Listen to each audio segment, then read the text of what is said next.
आपने घड़ी detergent powder का पुराना ऐड तो जरूर देखा होगा, पहले इस्तेमाल करें फिर विश्वास करें। लेकिन आज के जमाने का एक नया ऐड आया है, पहले विश्वास करें फिर विश्वासघात करें। ऐसा क्यों कह रहा हूं आपको पता चल जाएगा, बस आप डॉट्स को कनेक्ट करिएगा, क्योंकि इसमें कोई सिंगल पर्सन तो है नहीं, इसमें बहुत सारे लोग हैं। और इसीलिए कमेंट में बताइएगा कि कौन सबसे ज्यादा विश्वासघाती है, या सब एक ही कबाड़ हो चुके मोटरसाइकिल के बिखरे हुए नट बोल्ट हैं जो आपस में जुड़कर किसी और को गिराने की कोशिश कर रहे हैं।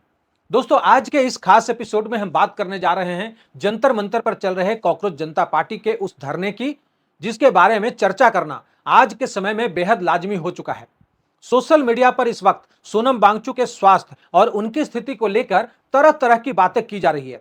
लोग इसकी तुलना सीधे 2011 के अन्ना हजारे वाले उस ऐतिहासिक आंदोलन से कर रहे हैं, जब केंद्र में कांग्रेस की हुकूमत थी और उसने महज 13 दिनों के भीतर अन्ना जी से बातचीत कर उनका अनशन खत्म करवा दिया था। मगर आज की मौजूदा सरकार पर वांगचुक की गिरती सेहत का जैसे कोई असर ही नहीं हो रहा है।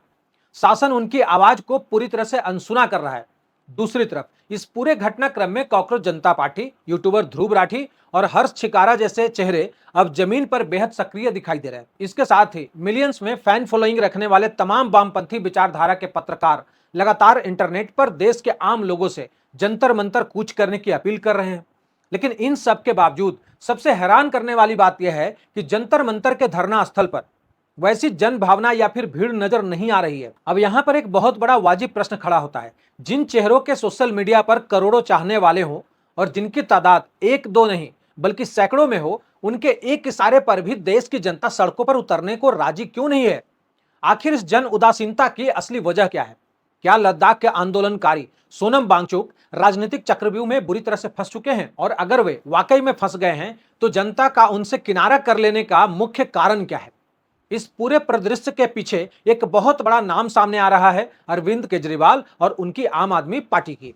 राजनीतिक विशेषज्ञ पहले से ही यह कह रहे थे कि यह पूरा प्रदर्शन आम आदमी पार्टी द्वारा पर्दे के पीछे से स्पॉन्सर्ड है। और अब यह बात तब सच साबित होती दिख रही है जब आतिशी मार्लेना, संजय सिंह और आपके तमाम दिग्गज नेता खुद जंतर मंतर पहुंचकर सोनम वांगचुक से मुलाकात कर रहे हैं।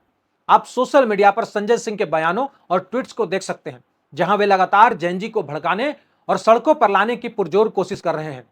मगर देश के युवा हैं कि इस सियासी खेल का हिस्सा बनने को तैयार ही नहीं है।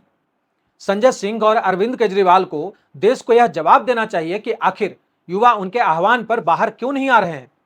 कयास तो यहां तक लगाए जा रहे हैं कि जल्द ही खुद केजरीवाल जंतर मंतर पहुंचेंगे और वो वांगचुक का अनशन समाप्त करवा सकते हैं। इस पूरे घटनाक्रम को समझने के लिए हमें थोड़ा पीछे मुड़कर आम आदमी पार्टी के इतिहास को खंगालना होगा।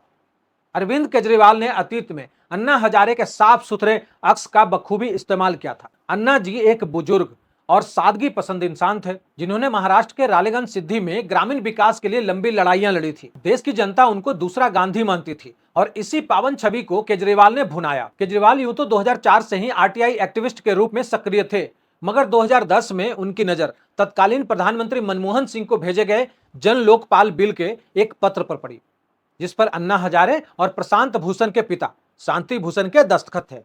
इसके बाद केजरीवाल और किरण बेदी सालेगंज सिद्धि पहुंचे।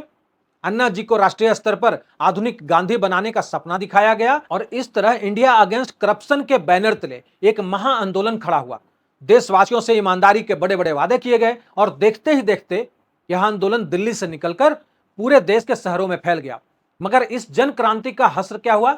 वही जो मैंने पहले कहा, सत्ता मिलते ही देश की जनता के साथ सबसे बड़ा विश्वासघात हुआ। केजरीवाल ने वादा किया था कि उनकी पार्टी के उम्मीदवारों का 3 स्तर पर कड़ा वेरिफिकेशन होगा, लेकिन इस वादे की धज्जियां तब उड़ गई जब 2015 में तत्कालीन कानून मंत्री जितेंद्र सिंह तोमर फर्जी डिग्री विवाद में जेल के सलाखों के पीछे पहुंच गए।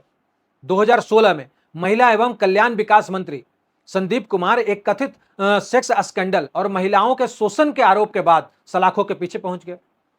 फिर प्रकाश जारवाल, जिन पर पानी के टैंकरों के जरिए अवैध उगाही के संगीन आरोप लगे। इतना ही नहीं, दिल्ली दंगों के काले अध्याय को देश आज भी नहीं भूला है। आपके पूर्व पार्षद ताहिर हुसैन का नाम आते ही आईबी अधिकारी अंकित शर्मा की रूह कपा देने वाली शहादत याद आ जाती है।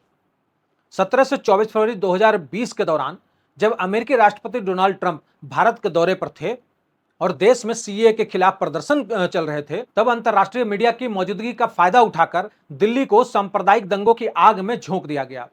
इस पूरी खुनी साजिश का मास्टरमाइंड कोई और नहीं बल्कि उस वक्त आम आदमी पार्टी में शामिल ताहिर हुसैन ही निकला। उत्तर पूर्वी दिल्ली में भड़की इस हिंसा के बीच ताहिर के घर के पास वाले नाले से अंकित शर्मा की छत बिछत लाश मिली थी। पोस्टमार्टम ने ताहिर की क्रूरता को बेनकाब किया और उसके मकान पर छापेमारी हुई तो छत पर भारी मात्रा में पेट्रोल बम, गुलेल और पत्थर फेंकने की मशीनें बरामद हुई। कुमार विश्वास का पुराना बयान है, अरविंद केजरीवाल सत्ता के शीर्ष पर पहुंचने के लिए देश विरोधी ताकतों या फिर खालिस्तानियों तक से हाथ मिला सकते हैं। साल 2020 के दंगों में आम आदमी पार्टी की यह कथित रूपरेखा साफ दिखाई दे रही थी। हालांकि चौतरफा दबाव के बाद केजरीवाल को ताहिर को पार्टी से निकालना पड़ा, लेकिन तब तक वह शहर का भारी नुकसान कर चुका था। सवाल वही है कि 3 स्तरीय वेरिफिकेशन का दावा करने वाली पार्टी में ऐसे दंगाई कैसे नेता बन गए। यही हाल अमानतुल्लाह खान का भी रहा, जिनकी चर्चा हम पहले भी कई एपिसोड में कर चुके हैं। अरविंद केजरीवाल अक्सर अपने 3 मॉडल का ढिंढोरा पीटते हैं, कट्टर ईमानदार मतलब भ्रष्टाचार मुक्ति, स्वास्थ्य मतलब मोहल्ला क्लिनिक और शिक्षा मॉडल। मगर हकीकत यह है कि इन तीनों मॉडल से जुड़े शीर्ष नेता तिहाड़ जेल की हवा खा चुके हैं।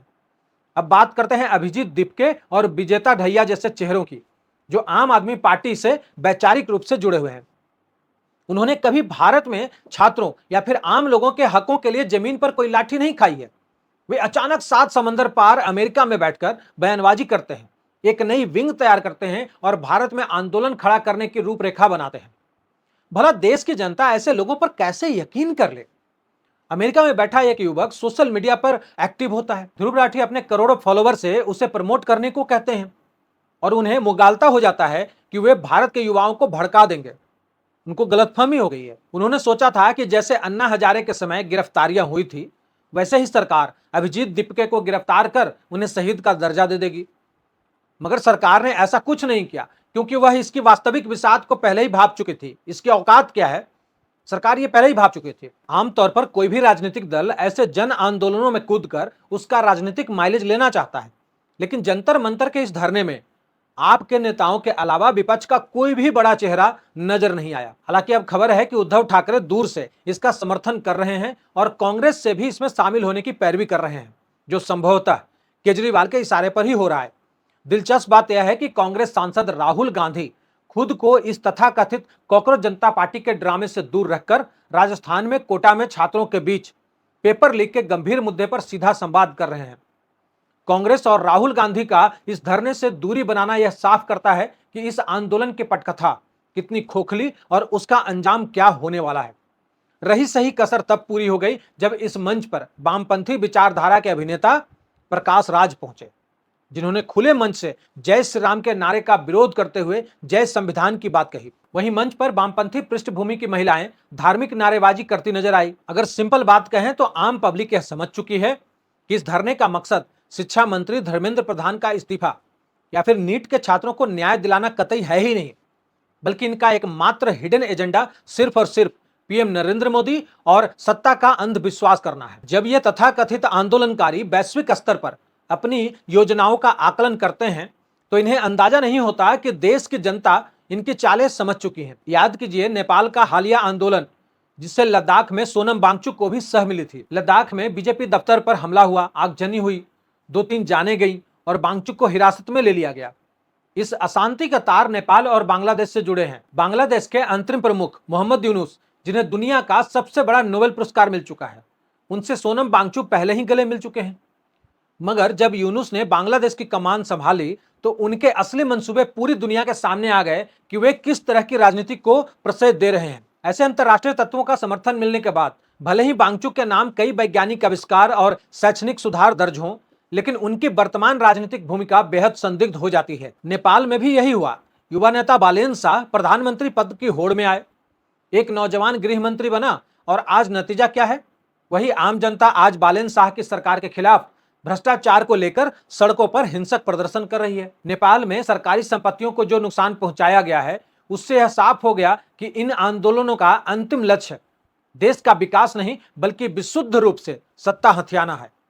अगर नीट परीक्षा की बात करें तो पेपर लीक की शिकायतों के बाद सरकार ने खुद मुस्तैदी दिखाते हुए दोबारा परीक्षाएं आयोजित करवाई और गड़बड़ियों पर लगाम लगाई। तकनीकी तौर पर यह विरोध प्रदर्शन उसी वक्त खत्म हो जाना चाहिए था। तो फिर आज जंतर मंतर पर भीड़ क्यों नहीं आ रही है, ये एक बड़ा सवाल है। शायद आम आदमी पार्टी अगर ताहिर हुसैन जैसे दंगाइयों और उनके समर्थकों को बसों में भर भर कर यहाँ पर ले आए तभी कुछ सिर गिने जा सकेंगे, मगर उस भीड़ का रूप स्वरूप कैसा हिंसक होगा यह कहना मुश्किल है। हर्ष छिकारा, ध्रुव राठी या फिर अभिजीत दीपके के करोड़ों वर्चुअल फॉलोअर्स जमीनी हकीकत नहीं बदल सकते। भारत की जनता अब जागरूक हो चुकी है। वह समझती है कि इन आंदोलनों के पीछे की विदेशी फंडिंग, टूल किट और असली नियत क्या है। अन्ना हजारे के निस्वार्थ आंदोलन को अगर छोड़ दिया जाए तो उनके बाद महाराष्ट्र से लेकर गुजरात तक जितने भी आंदोलन हुए, उनके स्वघोषित नेता जनता को सड़कों पर मरने के लिए छोड़कर खुद विधायक या फिर सांसद बन गए और आज सत्ता की मलाई खा रहे हैं। जनता से उनका कोई सरोकार नहीं बचा। आम आदमी पार्टी द्वारा रची गई इस फ्लॉप स्क्रिप्ट में अब सोनम वांगचुक खुद को फंसा हुआ महसूस कर रहे हैं। शायद उन्हें भी अपनी गलती का एहसास हो गया है, इसीलिए उन्होंने जंतर मंतर आने वाले समर्थकों से मंच के सामने खाने पीने से परहेज करने और दिन भर उपवास रखने की अपील की है, ताकि आंदोलन की गिरती साख को किसी तरह से बचाया जा सके। हालांकि मुझे लगता है कि अभिजीत दीपके को यह उपवास रखना चाहिए, क्योंकि अभिजीत दीपके तो अभी जवान है, करीब 30 के आसपास, और सोनम वांगचुक करीब 60 के हो चले हैं। अब इस पूरे मामले में आपका क्या कहना है, कमेंट सेक्शन में जरूर बताइए। वीडियो को लाइक से सब्सक्राइब करना मत भूलिए। अगले एपिसोड में मिलता हूं, तब तक के लिए जय हिंद।